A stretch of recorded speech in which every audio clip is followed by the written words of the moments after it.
Hello, my name is Jorge La Torre. I will be talking about Newcomen's atmospheric engine.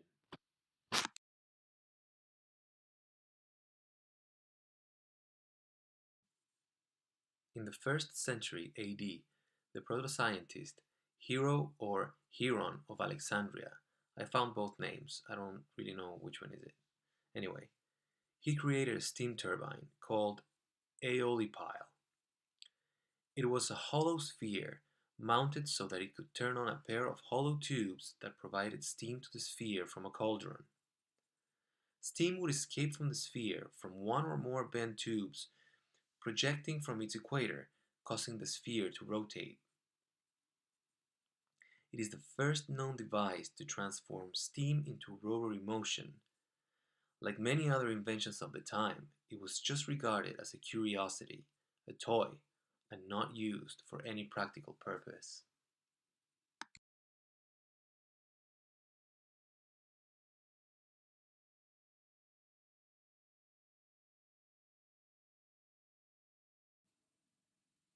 It is believed that the first steam machine as such was developed in 1633. It was created by Edward Somerset, 6th Earl of Worcester, or Worcester, I don't really know how to pronounce it. Around this time, many people were working on the idea of using steam to do work. It is hard to say he was the first to build a steam engine, but he is regarded as the first to use a steam engine. Somerset demonstrated how his steam engine worked at a house he rented. He envisioned his engine to drain mines and marshes, but nothing came out of the idea. On 1663, he was granted a 99-year patent for his water-commanding engine. On the left, you can see a picture of Worcester's steam engine. The picture came with an explanation, but to be honest, I could not understand it, and the letters are not very clear, so I'd rather skip the explanation on how the engine worked.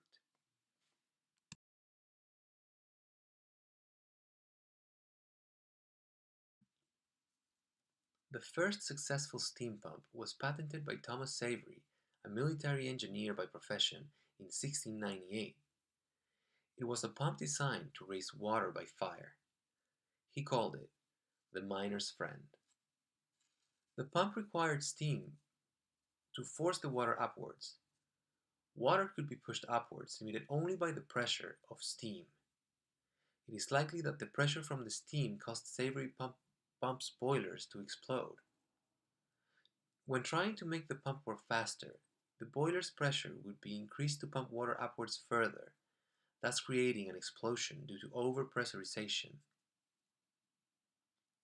Even though he expected his pump to be distributed among proprietors and managers of mines, the cost of drainage left them with no satisfactory margin of profit, denying him the idea of his invention to work in a mine. His pump did manage to be used supplying water to towns, large estates, country houses, and other establishments. However, it did not end up being used in mines. The risk of explosion due to the speed needed was too great. In fact, explosion with fatalities did occur.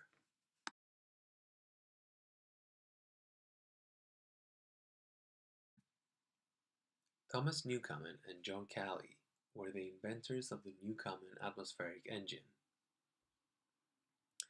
Little is known about Thomas Newcomen. He was born in Dartmouth in 1664. He died 1729. He was a prominent English inventor and an ironmonger who traded in hardware and tools. Even less is known of John Cayley. We know he lived from 1663 to 1725. It is said he died next to a Newcomen engine. He was a metal worker, a plumber, and a glassblower. Together they developed an engine different from any other. It employed a vacuum created by condensing steam from a pressure only just above atmospheric, hence the name atmospheric engine.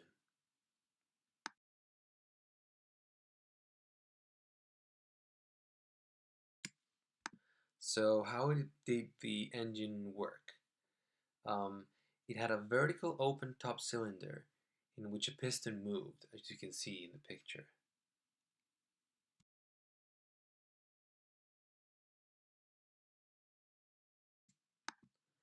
That piston was connected by chains to one end of a massive rocking beam.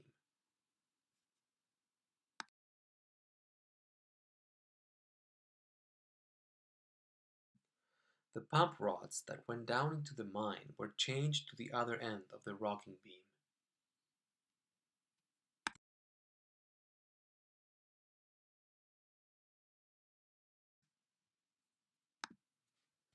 For the intake, water is boiled continuously to produce steam.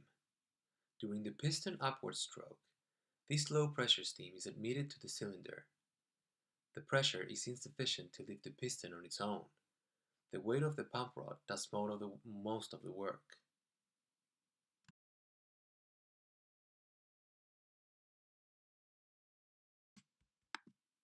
When it came to water injection, when the piston was at the top of the stroke, the steam valve is closed and the water jet is briefly turned on, cooling the steam in the cylinder.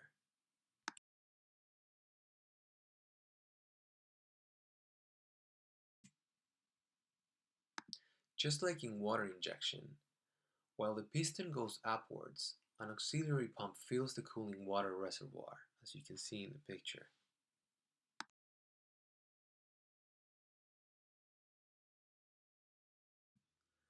For the machine to have power, the cool steam contracts, sucking the piston downwards. In other words, the higher atmospheric pressure drives the piston downwards at the end of the stroke, and the cooling water left over by the steam is drained from the cylinder by an extra passage. You can see the extra passage in picture B. So to recap and put it all together and actually make it make sense, the piston is connected by chains to a rocking beam. At the other end, the beam is connected to the pump in the mine by a rod.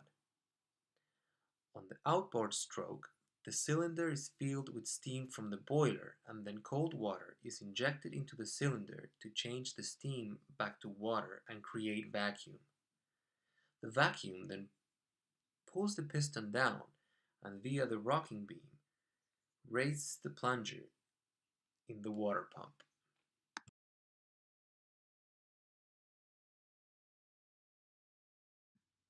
Newcomen and Callie's first atmospheric engine made 12 strokes a minute. It raised 10 gallons with each stroke.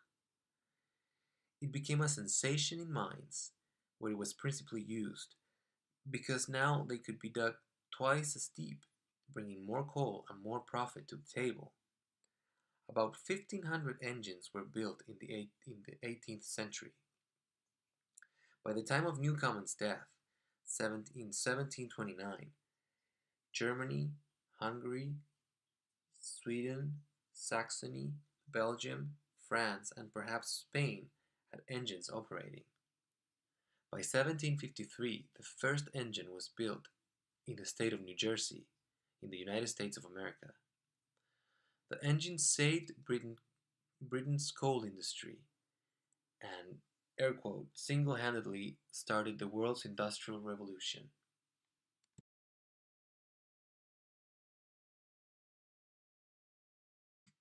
I hope you enjoyed my presentation. Thank you very much.